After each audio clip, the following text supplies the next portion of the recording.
Okay, so thanks everyone for joining the session. So today we are going to talk about Chinese ultra high net worth individuals in Europe, and Mark is going to give everyone a seminar about some of the issues they face, some of the issues and problems they face.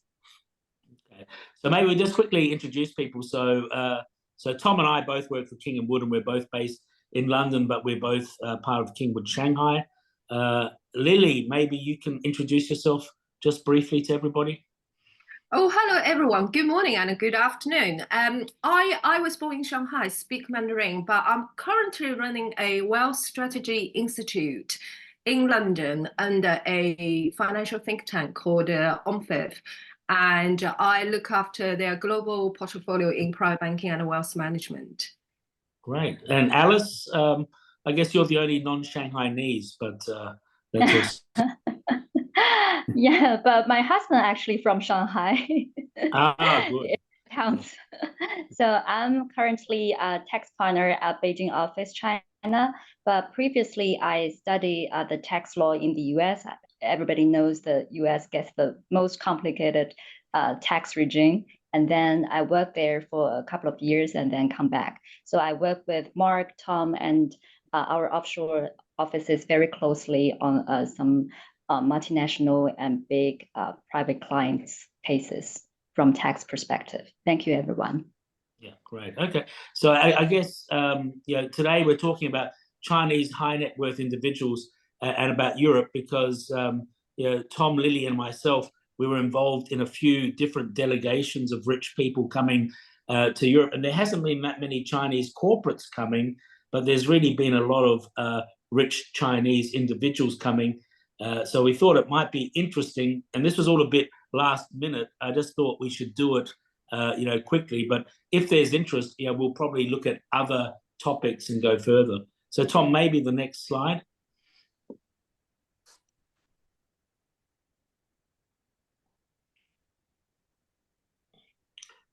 So maybe I'll just make some main points, and then people can discuss.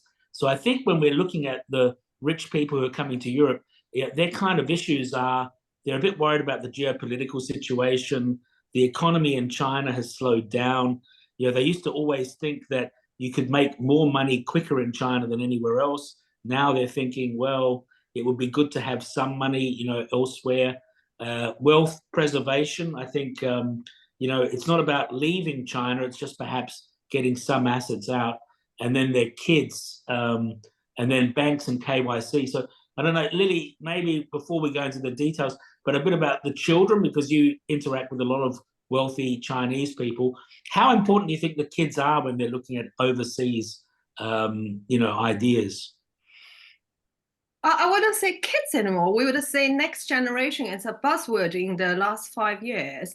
So I think education is always the cornerstone of the Chinese rich families' strategy for preserve their family wealth for the future generations. And despite the geopolitics, I can still see in the two major dominant education markets, the rich Chinese families are still sending their to UK and the US for very obvious reasons. For UK mainly is it's English-speaking countries, and we have very established education infrastructures starting from prep school. Well, in the US mainly is the university education and the very strong research capacity if the kids is going to artificial intelligence, bioscience. So you are right. I personally am very passionate about our future generations from the rich Chinese families. They are our ambassador in the business world, facing to the future. No matter how turbulent the environment will be, they are our kind of Chinese ambassador to establish the next business dialogues beyond the official circle. When I say official circle, it's the government. Okay, interesting. And Alice, maybe we'll go into more detail, but just because you've also worked in the US and other tax regimes, are the high net worth individuals, the Chinese, are they very aware of tax? Because I really do realize they don't like tax, is the overwhelming thing. But do they know much about how tax works outside of China, or what's your view on that? Well, I think they try to know more tax issues more than China, because they always think they can get around with the China tax issues, but they think the tax issues in the US, UK, or other countries are more serious than China. So they try to do some more to do some studies about the offshore tax regime. But when they do the tax regime, a lot of Chinese, they want to go to their friends for advice because their friends living outside or already go there. But they, rather than they don't want to go to the tax expert. I think it's a quite tradition in China. So they always sometimes get the wrong answer to some extent. Yeah. For example, a lot of people, like, they know Hong Kong, they know Singapore, they know, oh, their tax is very low. So a lot of people went to Hong Kong and Singapore to get their tax residency, and they go there. Actually, a few years ago, like recent years, still a lot of people go to Singapore. But then after they go to Singapore, they come to us again and say, oh, Singapore now is not so crowded. It's suitable for super net worth people, but for the super rich, still the living standard there is high, and like education in Singapore is good, but still quite stressful. So they think they come back to us, say, oh, we go there because of the Singapore tax issue. But then I said, no, Singapore is good, but you can still live in UK, for example, and then enjoy some offshore tax benefits, like you stay some time in Singapore. That's still a way. Then they say, oh, is that doable? Yes, I said yes. So this is something like very typical case that they know some tax. They think they know, but actually they don't know that for quite details. Yes. So maybe next slide, Tom, and we'll go into some of the other points. So Tom, maybe because you spend a lot of time with a lot of the different delegations, so the diversification of wealth, what I meant by that was people are looking to park some of their money in Europe. Can you just maybe share some comments, having spent time with maybe about 30 of these people in the last few months? What kind of things are they looking at? What's their kind of strategy? Do they have strategies? What are they thinking? Yeah, a lot of them, they don't have a strategy at all. So well, some of them don't even have the assets overseas. So when they come to us to look at, they're just asking, do you have recommendations for some good investment opportunities? And they're not familiar with this market, and they don't know what to do with the money if they have some of the money overseas. So yeah, so they don't really have a clear strategies on what to do. Yeah. So I think, I don't know if Lily also agrees, but I think one of the things is very often, the advisors in China, they think these high net worth individuals, because they have such a strong network in China, that somehow they have strong networks around the world, and it often isn't the case. I mean, actually, it's almost always the case. So is that what you also see? Well, my view is it will quite predominantly rely on the nature of the business as families are in mainland China, purely because some of them probably made a first cash through financial investment products. They have very established financial knowledge, not just in China, in the APAC region, and naturally can lead them into get familiar with those asset allocation portfolio beyond the APAC region. Now, these people I was talking, they are sophisticated and in the financial terms, and they can pick very good investment advisor, strategist from investment banks they work with, if they have company in Europe or Hong Kong. They have a very clear strategy if you talk to them. And usually they were stuck in very, very sophisticated products offered by the European market or US market or Middle East market. However, majority rich Chinese family, as you know, their first generation are mainly made money from not very sexy industry. When I say it's like infrastructure, property, manufacturing. So for that kind of a generation, it depends on if the money power decision is still sitting with the first generation. Usually they will be misled by various parties, friendship circles. And as far as I know, you have to choose, if you're looking into investment opportunities beyond mainland China, you have to choose a very strong partner, not necessarily speak Mandarin, but they do have to have the local intelligence, local network to help you maneuver every steps. Now I'm dealing with a lot of second generation and the third generation. The second generation is around 40, 50 years old. The third generation is around early 20. They all received education abroad. They all speak fluent English. That's taking the next 10 years kind of a China outbound investment strategy to the totally different level. I just talk so far. Yeah, great. Well, so I think, so Alice, when you're dealing with the high net worth individuals, you said that they don't go to advisors, they go to their friends. And I think it's an interesting thing that rich people seem very keen not to ever spend money on anything. I think if I went out for dinner with Bill Gates, I probably get stuck with the bill. I don't know why it is, but it seems that rich people. So do you find that when they're looking at these overseas things, do they just like not go ahead because they are always too nervous to actually commit? Or what's your feeling? Do most of them, when they want to go overseas, do they actually end up going overseas, or do they just, stay back at home in China?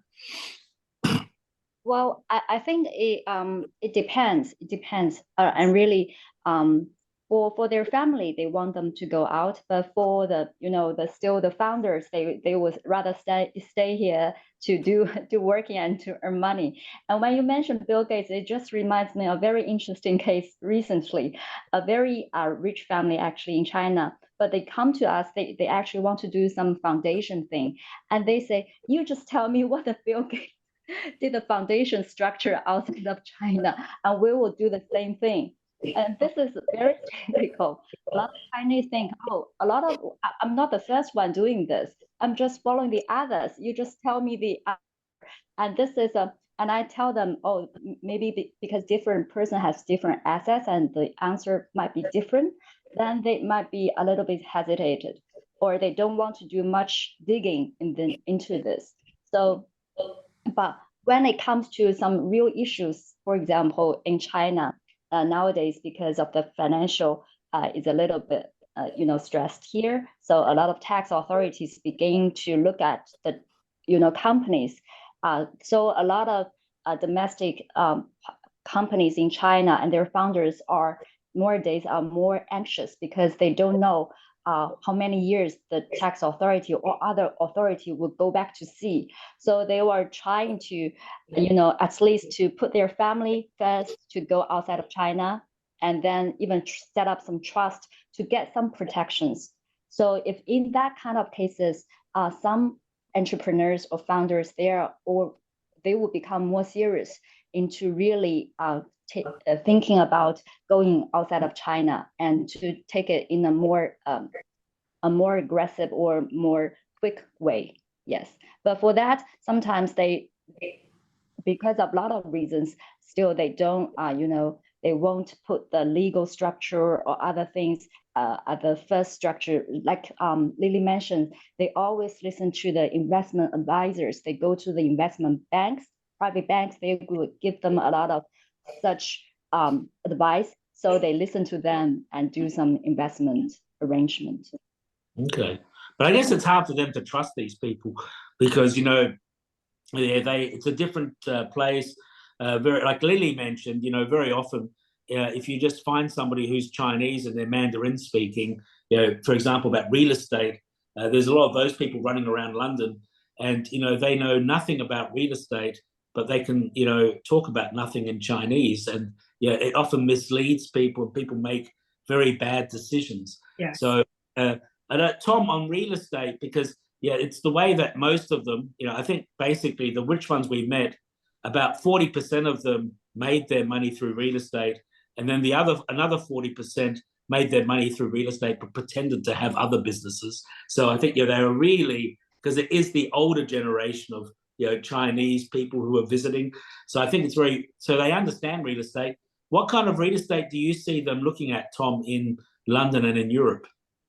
Well, we see some of them are looking for some high-end hotels, especially they're looking for a hotel in a very good location that has some history. but at the meantime, they are also looking for a bargain. So they want something that's value for money. Okay. So maybe the next slide then, Tom, please.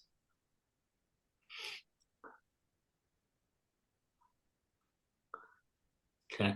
So I think some of the problems and issues, so I mean, very easy one is about things which we would think are very simple, like opening a bank account and passing, KYC can be difficult. So it's important to find a bank that knows how to do it, to prepare properly. And sometimes these Chinese high net worth individuals, they like to omit a lot of information because they think it will be easier for the process if they don't complicate it. But of course, if you do that, it can make it impossible to open an account. And then a lot of them make common mistakes. So maybe with poor planning and tax issues. So, Alice, with Singapore, I was just thinking the UK, if you're really very wealthy, the UK is probably one of the best places in the world to deal with tax, because if you're a UK tax person, at least at the moment, you can be a non-dom. So you only pay tax on the money that you bring into the UK every year or which you earn in the UK. And, Singapore is like 16%. So, I guess there's lots of different things around. Yeah, I think because I always say don't put tax as the most priority reason when you discuss, when you consider where to live.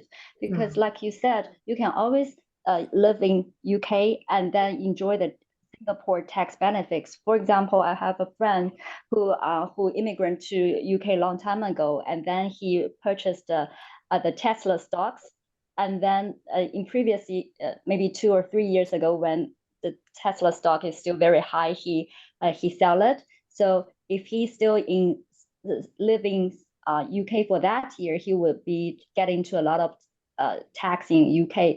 But what I recommend is that he can, for that particular year, he stay in Singapore for some time. And in Singapore, because Singapore does not subject tax for the offshore income, so this income is not considered as Singapore sourced income, so he won't be subject to Singapore tax. But in that year, he's also not a UK tax resident, and also he can claim he's not domiciled there. So for in that arrangement, he's successfully to get away with a lot of taxes.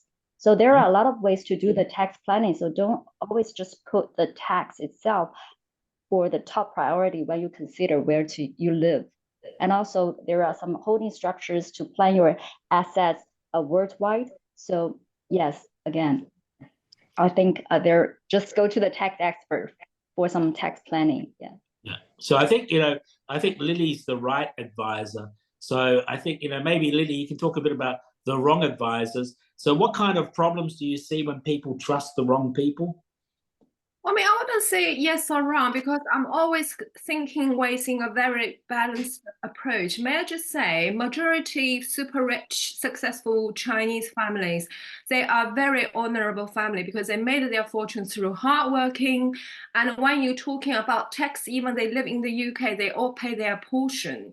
Now, tax advisor, tax efficient, or whatever the word in Mandarin we used to say, is for the reason it's exactly as Alice said. Why you decide on mapping your strategy beyond China? It's not just about money. Of course, money is very important. It's also about the general overall lifestyle. The family will continue for generations, not just the first, second, third. They have to look into the fourth and the fifth. In this aspect, you really need, I always say, no, I mean, Mandarin speaking tax advisor is not good. There are very fantastic tax advisor with Chinese origin living in UK, living in Switzerland. But usually when you choose these kind of partners, you need to decide whether these people have any conflict of interest towards your needs, which I found very quite clearly. Sometimes in certain conversation, when you choose an advisor who has obvious conflict of interest with your needs, you will quite likely to make a wrong decision and paying actually much more than you thinking you saved through their products or the approach they offer to you. Now, talking about Europe, I don't know, Alice, I mean, Kingwood Medicine has a lot of presence and collaboration with Eversheds in London, which I attended events recently. So there's a lot of tax treaty between the wealth hubs. When I say wealth hubs, is where the country is gathering a lot of rich people. We can define Switzerland is one of them, and Miami is another one. Or Switzerland's country, US, and the most emerging hub, wealth hub, is Luxembourg. So that's why I say this is because the local government are imposing very tax efficient schemes to promote business influx, outflux with the rich family. Because when you say rich family, they're also representing very successful corporate business. That means corporate tax to benefit to these government, to these countries. So, I mean, wrong advices will happen through the course of this journey. Any rich Chinese family, any family nationality will encounter various challenging through this journey when they look into a market which is not their home market. So that's why probably this hasn't been led probably in the next few slides, Mark, because my first time seeing your presentation is talking about a family office operation, which probably cover part of the elements we're discussing at the moment. That would have been a good idea, but it doesn't. But anyway, we keep it fresh and exciting by letting people know exactly what's in the slides. But Tom, maybe the next slide would be good. I just say on the wrong advisors, what I also we see is people do strange things. So we had a case where a wealthy Chinese person purchased an apartment for over £25 million, and they didn't use a London-based lawyer. They used a Hong Kong lawyer for the conveyancing, and the person made lots and lots of mistakes and didn't know. So it's, it's strange that sometimes people are not wrong because they have a selfish interest. They sometimes do things which they shouldn't do. A Hong Kong lawyer, if he doesn't know how to do a property transfer, he should really get somebody in London to look at it. So, one of the big issues was about learning from European high net worth individuals.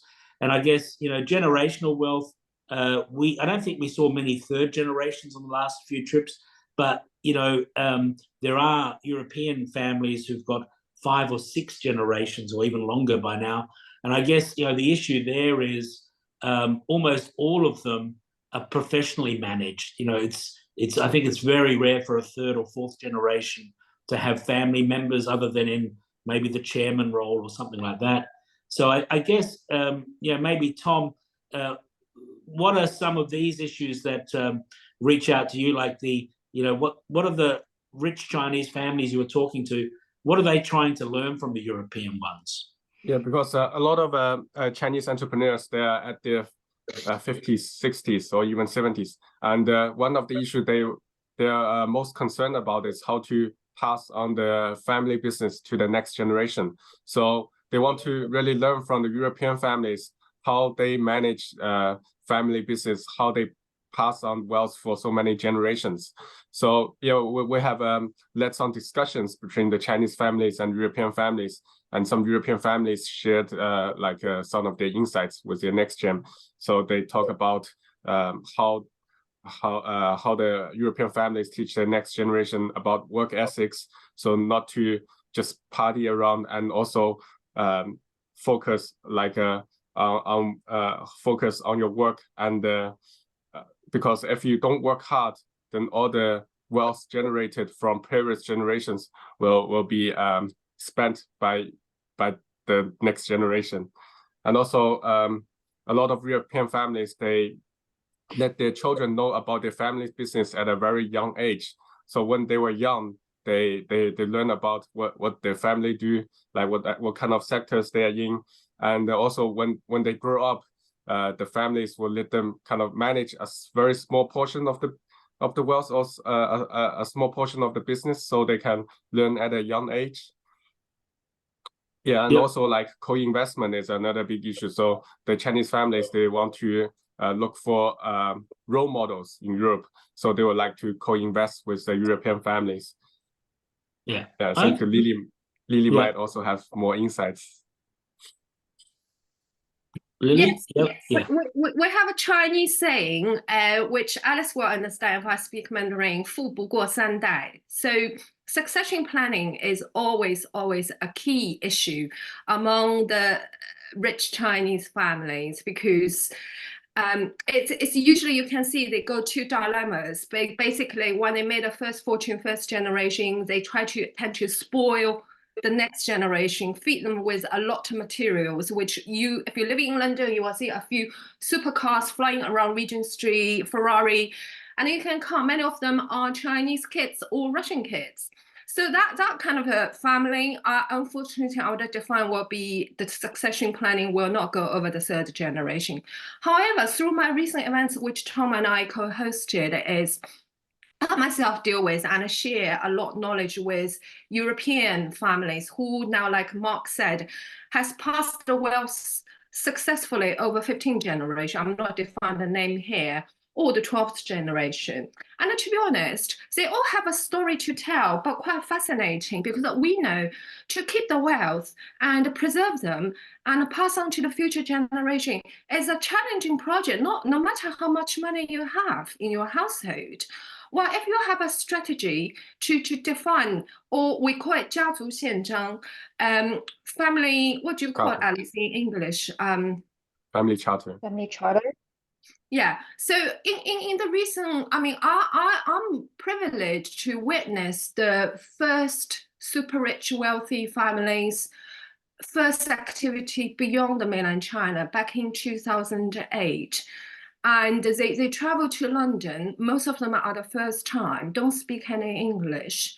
When we set up a round table with a few top leading private banks, all their questions those days, it's not just technical questions, it's about please match us with the equivalent families like us or even more successful, to let them share their insight, how to match our future generations. So this is part of the elite Chinese rich families' very proactive activities since 2008. And I personally have seen the samples, and very good samples, which we have seen last November in London. And all these people are very dedicated to, I think, two major things. Two keywords is trust and a network.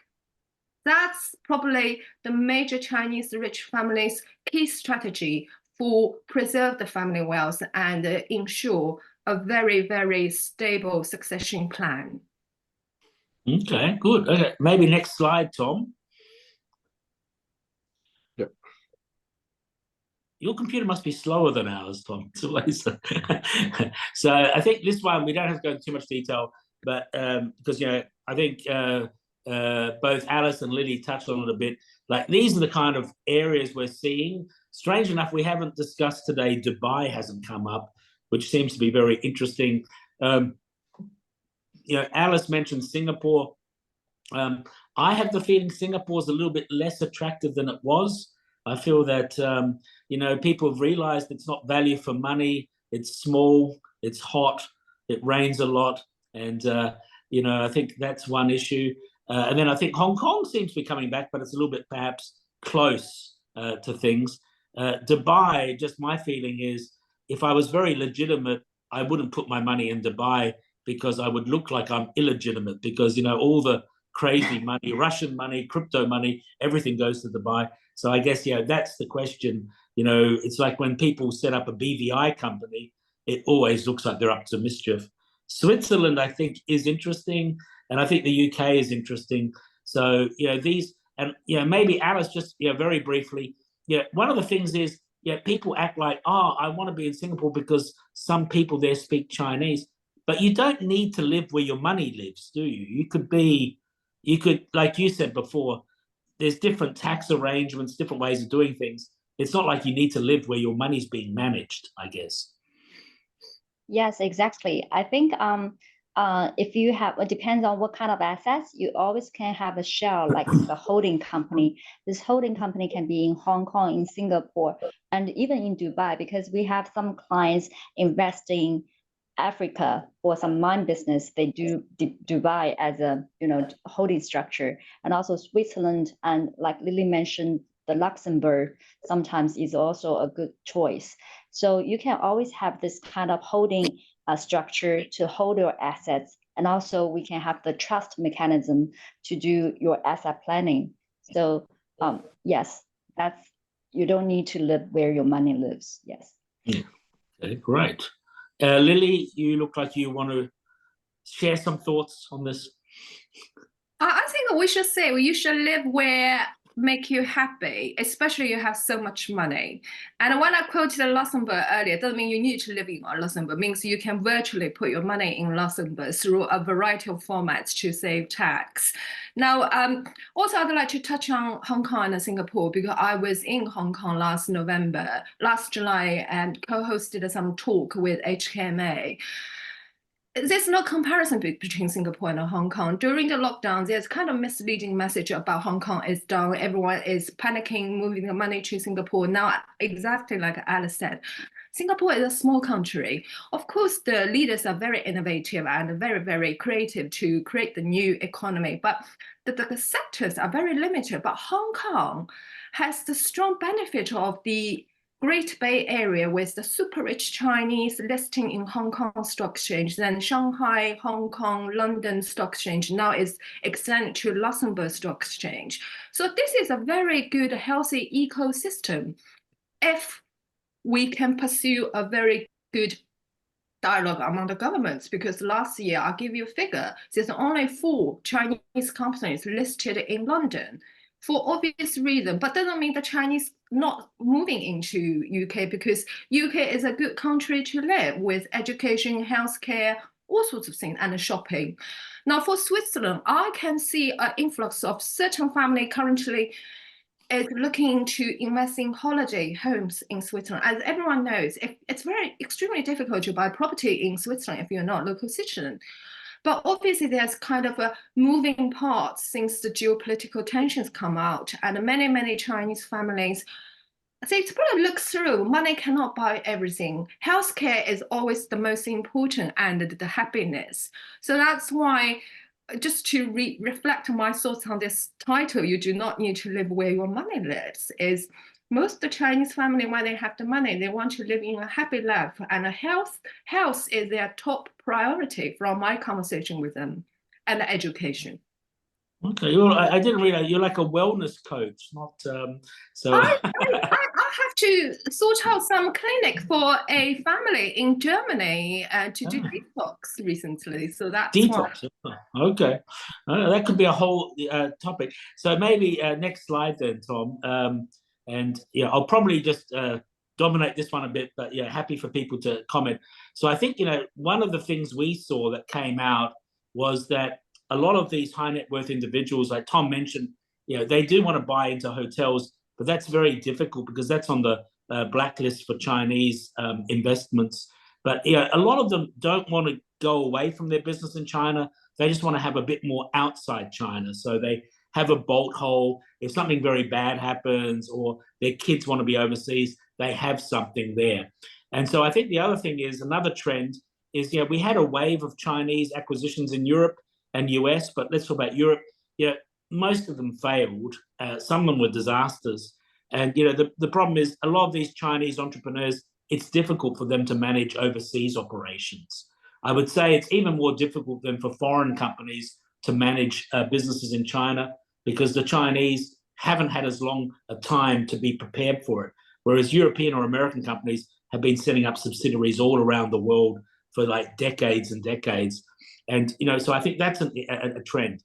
Then I think the other trend, the ones who weren't real estate companies, most of the rich people, they actually owned, like I think Lily said, non-sexy businesses. So industrial businesses, people making things. And a lot of these kind of companies, they have very strong relationships with European champions, these hidden champions, whether they're in Germany, Switzerland, Sweden, or wherever. A lot of these Chinese companies, because China is such a melting pot of foreign investment, nowadays, almost every successful European company has something in Europe, and a lot of them have very close relationships with Chinese companies. Very often the Chinese company was a supplier or a customer, and it was small 20 years ago, and now the Chinese company is 10 times bigger than their European friendly company. And so I think the other trend we're seeing is a lot of Chinese companies are worried about investing overseas, whether if they go above 20%, if there's 10%, because there's governance problems, there's issues with getting approvals. But then on the other side, what we see is we also see interest rates are high, and talking to a few different investment bankers, even quality European companies are interested in different ways of funding. And, you know, so what I was thinking a bit about, maybe next slide, Tom. So what I was thinking a bit about was, you know, we were looking, and anybody who's looking, who's watching this or has ideas, if we could locate European private companies, you know, in Germany, UK, Switzerland, Sweden, etc., and then maybe there would be interest to have a relatively simple minority investment, and you know, they have protections, they have strategic operations, because I think it solves a few issues. Firstly, the Chinese company, you know, I think Alice talked about a friend of hers investing in Tesla. Yeah, that's nice. It worked out for him. But, you know, he probably doesn't really know Tesla that well. Whereas if a Chinese person in the sector really knows a European company, they might have insights about the sector. And, you know, the important thing is, if you invest within your sector, you know, our understanding is even today, you know, China is happy to approve overseas investments. So what you would do is you would be able to take a stake in a European company, and that would generate like a dividend, but also it's proof of wealth and KYC compliance, because you will be able to show that the funds came legitimately from China, were approved, and once the funds are out, you know, you hold it, maybe you hold it for a long time, or maybe you sell it after a few years, or sometimes these quality European companies will do an IPO and you'd have shares. So this is the idea. Maybe the next slide, just to show a diagram. So I think this is the kind of concept, you know, we'll send the slide deck to whoever would want it. But you know, the idea is the Chinese company would perhaps, you know, buy in to a European company, and maybe we have to be careful to avoid, you know, drawing legs on a snake, because, you know, we don't want to make it too complicated. But there might be a tech license to China. The EU company might be a distributor. And I think, you know, the idea would be you have a small shareholding, you've gotten some of the cash outside of China, you've diversified, you have a bit of a balance, and you may also be able to get some benefits of cooperation with a European company. And I think, like, you know, Lily mentioned, yeah, the Chinese managers of today are very different from 30 years ago. You know, when we first started doing joint ventures 30 years ago, the Chinese managers were very domestically focused. They were perhaps not as sophisticated, but today I think they're sophisticated, and I can see really a win-win, whereas the Europeans will get access to Chinese money, but also the Chinese market, but also the Chinese companies get to invest overseas and perhaps get a bit more resilience. So I don't know, Lily, have you got thoughts on this? Do you think it's an interesting concept for people? It's a very good one, actually, this diagram, no matter if you made it or Tom made it. I made it. Tom couldn't make that. I made it. My personal experience is throughout the years, I have got various requests from private companies coming to me saying, Lily, I wanted to look into capital or equity investment opportunity in the UK, in Europe. Then in the recent years, there's several sanctions come out, and historically last year we had a few Chinese companies being blocked investment opportunity into the UK nuclear power plant. But that's where the whole theme of today is. We need a very, very established intellectual partners to give you guidance, give those families guidance when they want to maneuver their capital or their business scale into Europe. I'm only familiar with Europe. I cannot talk Dubai, Middle East. And I can see at the beginning of this year, it will be a very interesting year this year, because the UK is having government change and the US will have the election. UK, the markets, they definitely need inbound investment. Lord Johnson is really proactively promoting China-UK trade relations. That means some of the sectors were sensitive during the lockdown, may be open to Chinese companies to invest in or collaborate with, purely because China is not the China in the 1980s. Used to be when you're talking about the manufacturing, now that the basic manufacturing is now moving to Vietnam. The Chinese families are much more focused, if they're in the manufacturing, they're much more focused on the advanced manufacturing industry. That really matching the European markets. So that's why I just quickly stop here, otherwise we'll talk forever. It is the Chinese companies have, I'm a big believer, also I'm a very positive thinker. This year may be challenging, but to many, many Chinese companies may also lay great opportunities beyond their home markets. Alice, are you also positive and upbeat, or? Yes, I think this is great. And one thing, I think there's an underlying reason maybe Mark didn't say here, because China is the foreign currency control country here. So I think because I'm based in China, so what I see, the major obstacle for the super rich to get out of China is to move their liquid assets outside of China. So this diagram here, even though it's just one page, it could exactly to solve this kind of issues in a very sophisticated way. So I think this is a very promising business. I didn't mention it so clearly because I go to China regularly, and I didn't want to get arrested by the foreign exchange guys. But so it's a legitimate way to move money outside of China, and it's approved, and that's why I think hotel projects are difficult. Investments in funds are difficult because Chinese people have the money overseas; they can do it. But if they got the money overseas, they can do anything. So this is really, if somebody wants to move $100 million of assets, you'd have to buy within a sector which makes sense for your existing business, and that's a way to build resilience as well. So I think next slide is the summary slide, Tom.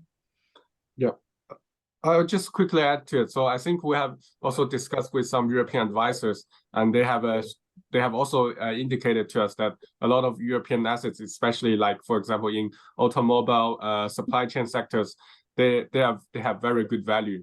So it might be a good time to invest in some of the European companies. And also, I think, Mark, we mentioned something last time about if some European companies want to enter China market and want to set up a factory, so the Chinese JV partner, they can invest in the factory and get some shadow shares in the European company. Yeah, we haven't worked that out fully yet. That's a new idea, but I think the idea is to work out new ways which fit the global trends, and the trends which I think will probably swing back a bit of Europe and America being so scared of Chinese investors.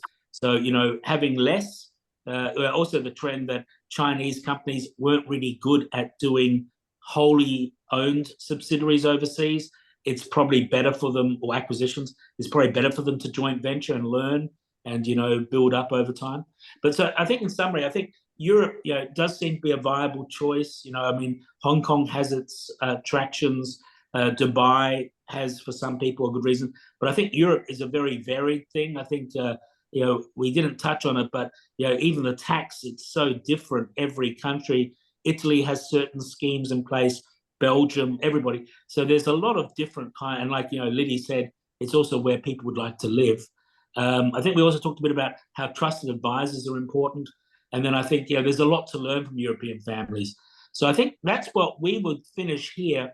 But if there's any questions, I think Tom, you can read the questions if there are any questions from the audience. Right now we don't have any questions, but yeah, please feel free to type your questions in the chat. Yeah, so I guess I guess we have to give them a little bit of time, but one thing which would be interesting for us, and I think if we'll try and send out the paper to everybody, our contact details are on the last page, but we're interested to know if people think it's an interesting topic and whether we should do like a series of these with different people, and we might do ones actually aimed at the Chinese audience. So this one was just perhaps more for an international group. So if people have specific queries they'd like addressed or would like to discuss, or would like to cooperate with any of us, it would be great to hear from you.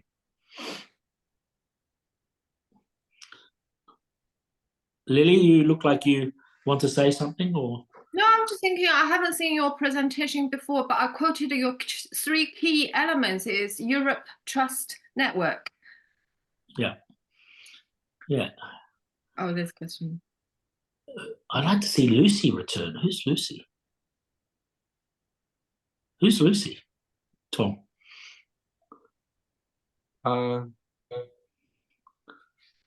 Lily. Okay. Oh, it's Lily. Okay. Thank you. Thank you. Okay, anyone got a serious question?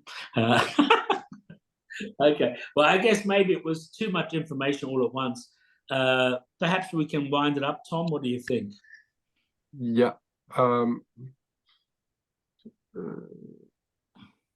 Okay. Yeah, do you want to show the last? The comments from John. Shall we just? Can I just add one last thing, because I wasn't shut up. A lot of private companies will need to have confidence in the Chinese government policy, because there's many industry sectors like the new energy. The Chinese government, the Trade Department are proactively setting up a dialogue with British government, Norway government. So once any project is supported at the government policy level between the countries, it will make their investment project much easier to maneuver. That means capital can be allocated via the quota, wherever the regulations are, to move abroad, to help the country build the new energy sector, artificial intelligence sector. So that's all from me. Okay. Alice, any final words from you? No. Just welcome everybody to come to China to take a look. Okay, great. And Happy New Year, everyone. Thank you. Okay, Tom, anything, any final? No, so we have the contact detail here and also the QR code. So if anyone wants to get in touch with our guest speaker or Mark, you can reach out to them directly. Yeah, I mean, the only other thing I'd like to say, yeah, Tom mentioned that a lot of these people are 50 or 60 or 70, and he made it sound like people who are 50 years old are very old, but that's actually not true. It's, you're not old until you're like in your mid-70s, Tom. So, you know, yeah, don't make the 50-year-olds sound old, okay? No, of course. Okay. Okay. Thanks, everybody. Thank you, everyone. Thank you for Thank you, coming. everyone. Thank you. Bye. Bye-bye.